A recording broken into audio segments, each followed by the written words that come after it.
आज की इस वीडियो में हम आप लोगों को जानकारी देंगे कि अगर आप एक सीएससी लिए हैं तो आप लोगों के लिए अच्छी खबर है कि सीएससी के द्वारा जो है डिजिटल सेवा पोर्टल पे डोमेस्टिकल सर्टिफिकेट यानी कि आवास सर्टिफिकेट बनाने की सर्विस जो है लाइव है, जिसके माध्यम से आप किसी भी कस्टमर का डोमेस्टिकल सर्टिफिकेट बना सकते हैं। और डोमेस्टिकल सर्टिफिकेट बनाने के लिए आपको कौन कौन सी डॉक्यूमेंट लगने वाले हैं तो वो भी आप लोग को बताएंगे, कैसे आप लोग अप्लाई करना है तो उसके बारे में भी आप लोगों को कंप्लीट बताएंगे। तो वीडियो को आप जरूर देखिएगा, वीडियो पसंद आता है तो लाइक कीजिए। तो चलिए वीडियो को शुरू करते हैं। डोमेस्टिकल सर्टिफिकेट बनाने के लिए सबसे पहले आपको डिजिटल सेवा पोर्टल लॉगिन कर लेना है। लॉगिन करने के बाद यहाँ पे सर्विसेज का ऑप्शन मिल जाता है, जिस पे आपको क्लिक करना है। जैसे आप क्लिक करेंगे तो यहाँ पे सभी सर्विसेज देखने के लिए मिल जाएगा, तो आप अपने स्टेट अनुसार यहाँ से बना सकते हैं। इसमें आप लोग को ई डिस्ट्रिक्ट के माध्यम से जो कि बनाने के लिए दिया जाता है, तो हमारा बिहार स्टेट है तो आप लोग को बिहार का दिखा दे रहा हूँ। आपका जो भी स्टेट है तो हमें कमेंट कीजिएगा, उस प्रॉपर आप लोग को वीडियो बना देंगे। ठीक है, तो उसके लिए यहाँ पे हम डायरेक्ट सर्च नहीं किए हैं, यहाँ पे जैसे आरटीपीएस सर्च किए हैं तो यहाँ पे मिल गया है बिहार आरटीपीएस ई डिस्ट्रिक्ट सर्विस। तो आपके स्टेट अनुसार से देख लीजिए, अगर मिल जाता है तो ठीक है, नहीं तो अदर ऑप्शन से आप लोगों को करना पड़ता है जो कि ऑफिशियल वेबसाइट से। ठीक है, तो हमारा जो कि यहाँ पे डिजिटल सेवा पोर्टल पे ही अवेलेबल है, तो यहाँ से हम इस पे क्लिक कर देते हैं। जैसे ही क्लिक किए हैं तो हमारे पास यहाँ आप देख सकते हैं ऑफिशियल वेबसाइट पे रिडायरेक्ट कर दिया गया है। रिडायरेक्ट होने के बाद यहाँ से लॉगिन का ऑप्शन मिल जाता है, तो इस पे आपको क्लिक करना है।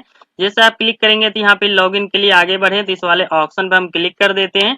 जैसे ही क्लिक करेंगे तो यहाँ पे यूजर आईडी पासवर्ड से आपको लॉगिन करने के लिए आएगा। तो यहाँ पे हमारे पास देख सकते हैं जो कि लॉगिन करने के लिए ओपन हो रहा है। ओपन होने के बाद यहाँ पे यूजर आईडी पासवर्ड मांगा जाएगा। तो यूजर आईडी पासवर्ड अगर मेरी पहचान का आपने बना रखे तो वो डाल के यहाँ से लॉगिन कर सकते हैं। तो हम यहाँ पे सीएससी के द्वारा लॉगिन करेंगे, तो उसके लिए यहाँ पे नीचे में बहुत सारे ऑप्शन आपको देखने के लिए मिलता है। तो यहीं पे देखिएगा सीएससी का लोगो देखने के लिए मिलेगा, इस वाले ऑप्शन पे आपको क्लिक करना है। जैसे आप क्लिक करेंगे थोड़ा सा प्रोसेस लेगा।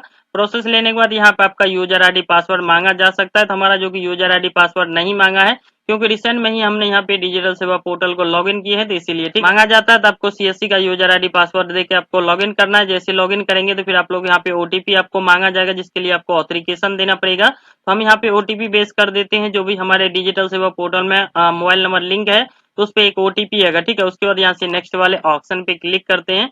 जैसे आप नेक्स्ट वाले ऑप्शन पे क्लिक कर देंगे तो रजिस्टर मोबाइल पे ही ओटीपी जाएगा। तो हमारे पास यहाँ पे ओटीपी आ गया, तो उस ओटीपी को यहाँ पे फिल कर देते हैं। फिल करने के बाद फिर काम कैसे करना है तो वो भी बताएंगे। उसके बाद यहाँ पे इस कंडीशन को एक्सेप्ट करने के लिए बोला गया, तो इसमें बताया गया इस कंडीशन को एक्सेप्ट करेंगे तो दोबारा जब भी आप लॉगिन करेंगे तो आपको ओटीपी नहीं लगेगा, आप डायरेक्ट आपका लॉगिन हो जाएगा। ठीक है, इसको आप सेलेक्ट कर सकते हैं, हम ऐसे छोड़ देते हैं। फिर यहाँ पे सिंग इन वाले ऑप्शन पे क्लिक कर देते हैं। तो जैसे आप सिंग इन वाले ऑप्शन पे क्लिक करेंगे थोड़ा सा प्रोसेस लेगा। प्रोसेस लेने के बाद यहाँ पे आपका सक्सेसफुल लॉगिन हो जाएगा। तो हमारा यहाँ पे देख सकते हैं सक्सेसफुल लॉगिन हो गया। लॉगिन होने के बाद स्टेप से आगे आने के बाद यहाँ पे आपका नाम देखने के लिए मिल जाएगा। उसके बाद इस पे क्लिक करेंगे तो हमारा बिहार स्टेट है, तो यहाँ पे देखने के लिए मिल गया है। उसके बाद आप लोग यहाँ पे डोमेस्टिकल सर्टिफिकेट यानी कि आवास प्रमाण पत्र सर्टिफिकेट कैसे बनाना है तो उसके लिए यहाँ पे देखिएगा तो मिल जाता है अप्लाई फॉर सर्विस का ऑप्शन, इस वाले ऑप्शन पे क्लिक करना है। फिर मिल जाता है व्यू ऑल सर्विस अवेलेबल का ऑप्शन, इस पे आपको क्लिक करना है। जैसे आप क्लिक कर देते हैं तो यहाँ पे सभी सर्विसेज आपको देखने के लिए मिल जाएगा, तो आपके स्टेट अनुसार। तो यहाँ पे जैसे बिहार है तो हम यहाँ पे ऑल भी करते हैं, तो हमारे पास यहाँ पे सिर्फ बिहार का ही सारा यहाँ पे देखने के लिए मिलेगा। ठीक है, उसके बाद यहाँ इसको हम यहाँ से बढ़ा देते हैं, बढ़ाने के बाद 100 कर देते हैं। 100 करते हैं तो हमारे पास इसमें टोटल सर्विस जो बिहार में दिया गया तो यहाँ पे 56 दिया गया। ठीक है, इसमें आप लोगों को डोमेस्टिकल सर्टिफिकेट जो बनाना है तो उसके लिए हम इसमें हमें सर्च करना पड़ेगा। तो चलिए इसे हम देख लेते हैं डोमेस्टिकल सर्टिफिकेट के लिए कहाँ से हमें बनाना पड़ेगा। डोमेस्टिकल सर्टिफिकेट बनाने के लिए हमारे पास यहाँ पे 43 नंबर पे दिया गया, जो कि रेसिडेंट सर्टिफिकेट भी कहा जाता है। यहाँ पे देखिएगा रेसिडेंट सर्टिफिकेट 3 आपको देखने के लिए मिलता है। तो एक आपको यहाँ पे आरओ मिल जाता है ब्लॉक लेवल, फिर यहाँ पे मिल जाता है डीएम लेवल यानी डिस्ट्रिक्ट लेवल आप लोग को मिल जाता है, फिर यहाँ मिल जाता है एसडीओ लेवल। तो एसडीओ लेवल से भी आप कर सकते हैं। तो सबसे पहले अगर मान लीजिए तीनों आपको बनाना है तो पहले आपको आरओ लेवल से बनाना पड़ेगा। आरओ लेवल से आपका डोमेस्टिकल सर्टिफिकेट यानी कि रेसिडेंट सर्टिफिकेट बन जाते हैं, तो फिर आप लोग को यहाँ पे डीएम लेवल से बनाना पड़ेगा। उसके बाद यहाँ पे जो कि एसडीएम लेवल से बनाना पड़ेगा। तीनों का अलग अलग होता है, पहले ये बनाना पड़ेगा, फिर ये बनाना पड़ेगा, फिर ये। ठीक है, तो हम यहाँ पे आरओ लेवल का आपको दिखा दे रहा हूँ, तो इस वाले ऑप्शन पे हम क्लिक कर देते हैं। जैसे आप क्लिक करेंगे तो यहाँ पे ऑनलाइन अप्लाई करने के लिए फॉर्म ओपन हो जाते हैं। जैसे यहाँ पे देखिएगा निवास प्रमाण पत्र हेतु आवेदन पत्र यहाँ पे दिया गया, जो कि राज्य स्वाधिकारी स्तर से यहाँ पे हो रहा है। ठीक है, उसके बाद यहाँ पे जेंडर मेल फीमेल सेलेक्ट करेंगे, तो हम यहाँ पे मेल कर देते हैं। उसके बाद यहाँ पे टाइटल में डालना चाहते हैं तो आप डाल सकते हैं, नहीं तो इसे आप ब्लैंक भी छोड़ सकते हैं।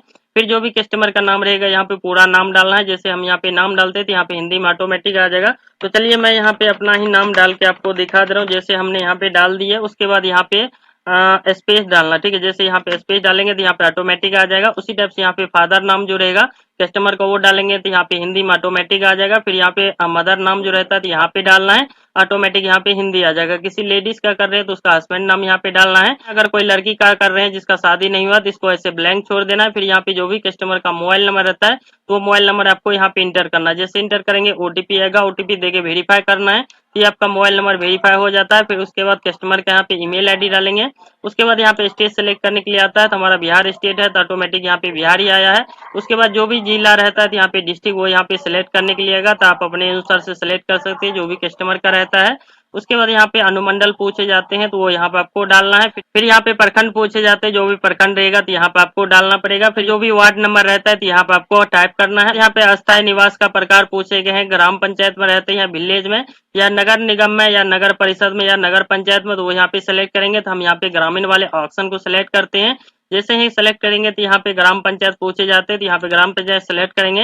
हमारे पास यहाँ पे सेलेक्ट करने के लिए नहीं आ रहा है। नहीं आने का रीजन ये है कि इससे पहले हम यहाँ पे डिस्ट्रिक्ट या ब्लॉक या नहीं डाले, इसीलिए नहीं आया। तो यहाँ पे आपको आ जाएंगे। फिर यहाँ पे ग्राम मोहल्ला जो रहेगा वो यहाँ पे आपको टाइप करना, टाइप करने के लिए आता है। जैसे मान लीजिए एक हम अपना गांव का यहाँ पे नाम डालते हैं, स्पीड डालते हैं तो यहाँ पे आपको हिंदी में ऑटोमेटिक आ जाएगा, ठीक है। जो भी कस्टमर का रहता है तो वो यहाँ पे डालेंगे। फिर यहाँ पे पोस्ट ऑफिस जो रहेगा तो पोस्ट ऑफिस यहाँ पे डालना जो भी कस्टमर का रहता है, ठीक है। उसके बाद यहाँ पे थाना यानी कि पुलिस स्टेशन जो भी रहेगा तो यहाँ पे आपको सिलेक्ट करने के लिए आएगा। तो ऊपर डिटेल हमने नहीं फिल किए इसीलिए नहीं आया है। उसके बाद जो भी उसके आधार कार्ड में पिन कोड रहता है 6 अंक का तो वो यहाँ पे फिल करेंगे। फिर यहाँ पूछेगा आवेदन का स्व प्रमाणित फोटो, यानी फोटो जो आपको है कस्टमर को एक प्रिंट आउट करके निकालना पड़ेगा, उस पर सिग्नेचर कराना पड़ेगा। यानी मान लीजिए किसी का स्कैन करके ले लिए फिर अलग सिग्नेचर उस पर उठा के दीजिएगा तो आपका अप्रूव नहीं होगा, रिजेक्ट हो जाएगा, ठीक है। तो फोटो प्रिंट आउट करा के उस पर फोटो लगा के फोटो प्रिंट करके उस पर सिग्नेचर करा के फिर स्कैन करके आपको यहाँ पे डालना है, ठीक है। फिर यहाँ पे आधार नंबर पूछे जाते हैं तो यहाँ पे आधार नंबर में कुछ भी नहीं डालना है। आधार नंबर डालते हैं तो फिर उसके आधार कार्ड में जो मोबाइल नंबर रहेगा उस पर एक ओटीपी जाएगा, यहाँ पर भी आपको वेरीफाई करना पड़ेगा। तो ये ध्यान रखिएगा कि यहाँ पे आपको आधार नंबर नहीं डालना है, ठीक है। उसके बाद यहाँ पे निवास का प्रकार पूछे गए हैं, अस्थायी निवास है या अस्थायी निवास है। यहाँ पे अस्थायी निवास करेंगे, जहाँ पे उसका जन्म हुआ था वहीं उसका घर है तो वो यहाँ पे डाल दिए। फिर यहाँ पे आवेदक का उद्देश्य यहाँ पूछे गए तो यहाँ पे आपको लिख देना FORM, उसके बाद FIL, ठीक है। फॉर्म फिल आपको सिर्फ यहाँ पे लिख देना है। जैसे आप लिख देते हैं तो उसके बाद यहाँ पे आवास प्रमाण पत्र के अध्यक्ष के हेतु आवेदन आवेदिका के माता पिता या पूर्वज का यहाँ पे जो कि दस्तावेज मांगे जा रहे हैं। जैसे यहाँ पे देखिएगा तो आप लोग यहाँ पे देखिएगा 4 ऑप्शन यहाँ तक जो दिया गया, जिसमें यहाँ पे जमीन का रसीदी आप देख सकते हैं। जैसे यहाँ पे खतियान है तो खतियान अपलोड कर सकते हैं। अगर दान पत्र है तो दान पत्र आप डाल सकते हैं। कोई दान में अगर जमीन किसी को देता है दान पत्र भी रहता है। उसके बाद यहाँ पे भूमि संबंधित दस्तावेज जो रहेगा तो इसको आपको सेलेक्ट करना है अगर आप जमीन का रसीद दे रहे हैं तो, ठीक है। उसके बाद यहाँ पे भूमिहीनों के लिए आवंटित जमीन के संबंधित अभिलेख आपको डालना पड़ेगा अगर ये रहता है तो, ठीक है। अगर इस सभी में से नहीं है, अन्य राज्य अभिलेख का रहता है तो वो डाल सकते हैं, या नहीं तो यहाँ पे आप जो राशन कार्ड डाल सकते हैं, या यहाँ पे वोटर आईडी कार्ड का ऑप्शन दिया गया है, निर्वाचन पहचान पत्र का, तो ये आप डाल सकते हैं। या यहाँ पे विद्युत बिल का रहता है तो वो यहाँ पे डाल सकते हैं। दूरभाषा बिल का रहता है तो ये डाल सकते हैं। तो हमारे पास जो कस्टमर के पास है तो यहाँ पे राशन कार्ड है तो राशन कार्ड वाले ऑप्शन को सिलेक्ट कर देते हैं। उसके बाद आप लोग को यहाँ पे अप्लाई फॉर द ऑफिस जो रहेगा ऊपर डिटेल डालिएगा तो आप लोग को ऑटो यहाँ पे आ जाएंगे। आने के बाद जो भी यहाँ पे आपको कैप्चर देखने के लिए मिलता है तो यहाँ पे आपको फिल करना है। उसके बाद यहाँ से प्रोसीड वाले ऑप्शन पे क्लिक करना है। तो जैसे हमने ऊपर सारा डिटेल फिल कर दिए तो यहाँ पे देख सकते हैं ऑटोमेटिक यहाँ पे ऑफिस आ गया। आने के बाद यहाँ पे कैप्चर जो था यहाँ पे डाल दिए और यहाँ से आप चाहे ड्राफ्ट में से सेव करके रखना तो आप सेव करके रख सकते हैं। सेव यहाँ से प्रोसीड वाले ऑप्शन पे हम क्लिक कर देते हैं। जैसे ही क्लिक करेंगे तो यहाँ बताया जा रही जो अपने मोबाइल नंबर दिए ईमेल आईडी दिए हैं तो आप एक बार जांच कर लें, क्योंकि आपको ईमेल पे और एसएमएस के द्वारा सूचित कर दिया जाएगा जैसे आपका बन जाता है, तो ठीक है।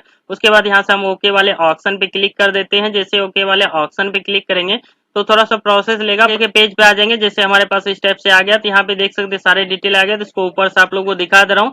जैसे यहाँ पे ऊपर आते हैं तो यहाँ पे हमारा सारा डिटेल यहाँ पे फिल किया हुआ है जो भी हमने भरे हैं। तो इसको आपको एक बार प्रॉपर चेक कर लेना सारे कुछ यहाँ पे अगर सही आपको लगता है कि डाले हैं। उसके बाद यहाँ पे देखिएगा तो हमने आधार नंबर नहीं डाले हैं तो यहाँ पे नॉट वेरीफाइड बताया जा रहा है, तो इससे कोई प्रॉब्लम नहीं है। आपका जो यहाँ पे डोमेस्टिकल सर्टिफिकेट यानी कि निवास प्रमाण पत्र बन जाएगा, ठीक है। उसके बाद सारा डिटेल आपको यहाँ पे देखने के लिए मिल जाता है। फिर आपको नीचे आना, नीचे के बाद यहाँ पे अटैच करने के लिए आता है तो इस पे आपको क्लिक करना है। जैसे ही क्लिक करेंगे तो यहाँ पे डॉक्यूमेंट आपको अटैच करना पड़ेगा। तो इसमें यहाँ पे आवेदक का पहचान दस्तावेज क्या देना चाहते हैं तो यहाँ पे आपको वो सेलेक्ट करना है। तो जैसे यहाँ पे आधार कार्ड हम सेलेक्ट करेंगे। उसके बाद यहाँ पे राशन कार्ड हमने सेलेक्ट किए थे तो उसको यहाँ से हमें सेलेक्ट करना है। उसके बाद यहाँ मिल जाता है चूज फाइल का, तो इस वाले ऑप्शन पे क्लिक करेंगे। जैसे ही क्लिक करते हैं तो जो भी फाइल आप बना के रखे तो उसको यहाँ पे डाल देंगे। जैसे मान लीजिए डेमो के तौर पे इसको हम यहाँ पे सिलेक्ट करते हैं, इसे डाल देते हैं। ये जैसे हमने आधार कार्ड में डाल दिए, तो आधार कार्ड का अगर रहता है तो आधार कार्ड में डालेंगे। फिर आप लोगों को अदर डॉक्यूमेंट जो है तो यहाँ पे चूज फाइल करके आपको अदर डॉक्यूमेंट डालना है। जैसे राशन कार्ड का हमने डाले थे, तो वहाँ पे जो कि जेपीजी पीडीएफ दोनों फॉर्मेट में आप दे सकते हैं। ठीक है, तो हम यहाँ पे इसको यहाँ पे सिलेक्ट कर देते हैं। सेलेक्ट करने के बाद यहाँ पे सेव वाले ऑप्शन पे आपको क्लिक करना है। जैसे आप सेव वाले ऑप्शन पे क्लिक करेंगे तो आपका ये जो कि सेव हो जाता है। ठीक है, तो हमारे यहाँ पे लोड ले रहा है। लोड लेने के बाद यहाँ पे देखिएगा तो आधार कार्ड का यहाँ पे शो कर दिया है, फिर यहाँ पे राशन कार्ड का शो कर दिया है। इसे आप व्यू करके भी आप देख सकते हैं। उसके बाद यहाँ से आप लोगों को सबमिट वाले ऑप्शन पे क्लिक कर देना। जैसे आप सबमिट वाले ऑप्शन पे क्लिक कर देंगे तो फिर यहाँ से सक्सेसफुल हो जाएगा। एक रिप्रिंट आपको जनरेट हो जाते हैं, तो उस रिप्रिंट को आपको कस्टमर को प्रोवाइड कर देनी है। तो ये आप लोगों को जो दिखाया हो तो ये किसी कस्टमर का नहीं है, डेमो के तौर पे सारे क्वेश्चन में फिल किया हूँ, इसलिए आपको यहाँ से सबमिट करके नहीं दिखा सकता हूँ। ठीक है, तो यहाँ पे जो प्रोसेस बताया इस प्रोसेस अगर करते हैं तो आपका मेडिकल सर्टिफिकेट यानी कि निवास प्रमाण पत्र आप लोग को 10 से 15 दिन का टाइम लगता है। इसी बीच आप लोग को बन जाते हैं और रसीद पे भी दिया जाता है कि 10 कार्य दिवस में जो कि बन जाते हैं। इस वीडियो में आप लोगों को कंप्लीट जानकारी दे दिया हूं कि डिजिटल सेवा पोर्टल के माध्यम से आपको कैसे निवास प्रमाण पत्र यानी डोमेस्टिकल सर्टिफिकेट के लिए ऑनलाइन अप्लाई करना है। तो जो कि आप लोगों को बिहार का दिखाया हूं, अगर आप अदर स्टेट से तो हमें कमेंट कीजिएगा, उस पर भी हम कोशिश करेंगे जल्द ही आप लोगों के लिए वीडियो लेके आने का। तो मिलते हैं फिर अगली वीडियो के साथ, तब तक के लिए बाय।